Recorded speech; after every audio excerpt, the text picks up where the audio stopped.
उम्मीद है सारे स्टूडेंट्स खैरियत से होंगे।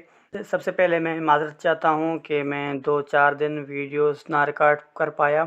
उसकी वजह ये थी कि सुबह आपको पता है कि सवेरे-सवेरे स्कूल जाना पड़ता है।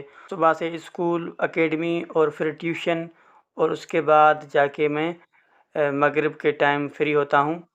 तो बहरहाल अभी भी 12 बज रहे हैं रात के और ये मैं वीडियो रिकॉर्ड कर रहा हूँ। तो बहुत से दोस्तों ने कमेंट्स किया कि सर एक्सरसाइज नंबर 6 और 7 सोल्व करें। तो आज हम एक्सरसाइज नंबर 6 और 7 सोल्व करेंगे। एक्सरसाइज नंबर 6 में ये कह रहा है कि नीचे जो दिए गए क्वेश्चंस हैं ना, उनके जो है वो आंसर लिखें। तो पहला क्वेश्चन है, which part of the day does Shaban work? के दिन के कौन से हिस्से में शाबान काम करता है? तो इसका आंसर होगा यहाँ पे क्वेश्चन नंबर 1 का, शाबान वर्क्स फॉर 2 आवर्स। शाबान रोज़ाना 2 घंटे काम करता था। तो ये एक्सरसाइज नंबर 6 का पहला क्वेश्चन है जो बहुत ही इजी और सिंपल था। क्वेश्चन नंबर दूसरा है हमारे पास, why did the owner agree to give him a holiday on Sundays and public holidays?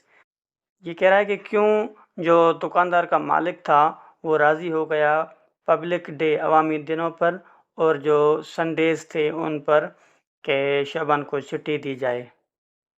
The owner agreed to give a holiday on Sundays and public holidays because according to him young people should also have time to play with their friends।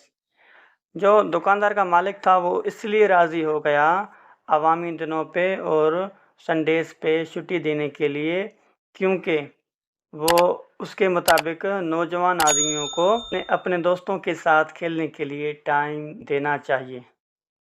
और उसके बाद question number 3 है, Shaban's father think that people should do 2 things, what are these 2 things? Shaban का जो बाप था उसके मुताबिक लोगों को 2 चीज़ें करनी चाहिए थी। वो कौन सी 2 चीज़ें हैं? तो क्वेश्चन नंबर 3 का आंसर है, Shaban's father think that people should do 2 things that are work hard and honestly.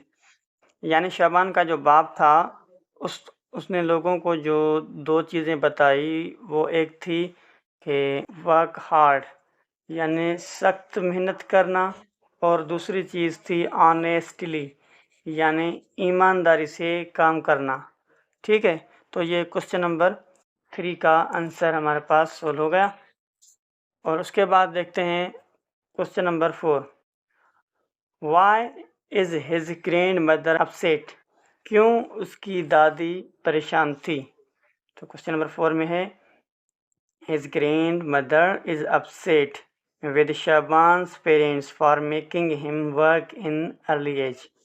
जो इसकी दादी थी वो शाबान के पेरेंट्स से नाराज़ थी क्योंकि वो उनसे बचपन में यानी अर्ली एज कहते हैं छोटी उम्र को, क्योंकि वो से छोटी उम्र में ही काम करवाते थे। ठीक है, अर्ली एज का मतलब होता है शुरुआती ज़िंदगी यानी छोटी सी ज़िंदगी, यानी ऐसा कहें कि तकरीबन 10 से 14 साल की उम्र को अर्ली एज कह लीजिए आप।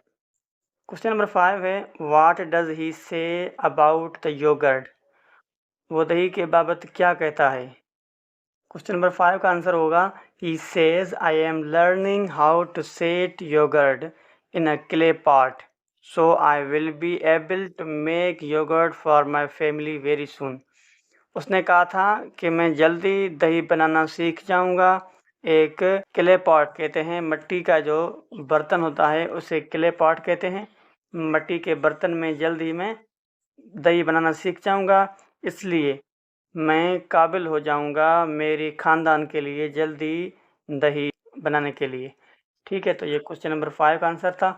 और क्वेश्चन नंबर 6 को देखते हैं, इज़ द राइटर हैप्पी और सैड? वाई? तो उसका जवाब है, the writer is happy. Writer जो है वो खुश है, because he can help his parents in making his lives better by earning some money, क्योंकि वो अपने वालिदैन की ज़िंदगी अपनी कमाई से बेहतर कर सकता है। यहाँ पे लाइव्स का मतलब ज़िंदगी है, जो लाइफ का प्लूरल है, ठीक है। तो इसकी जो लैंग्वेज प्रैक्टिस की एक्सरसाइज हैं वो मैं आपको इंड स्क्रीन में दे दूँ। नाउन का वो आप इससे में नाउन जेंडर क्लियर पढ़ सकते हैं, मैंने डिटेल में वो बताया हुआ है। और उसके बाद देखते हैं एक्सरसाइज नंबर 7 को, जो इस चैप्टर की लास्ट एक्सरसाइज होगी, चैप्टर नंबर 4 की। एक्सरसाइज नंबर 7 बहुत ही सादी है। ये कह रहा है कि write down 2 things that you can do to help your family, also write how doing these things will help your family.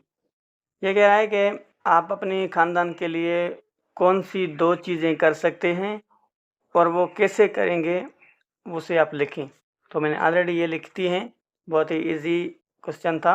हम जो 2 चीज़ें करेंगे वो 2 ये हैं, एक तो पार्ट टाइम जॉब है और दूसरा मेकिंग फूड है, ठीक है।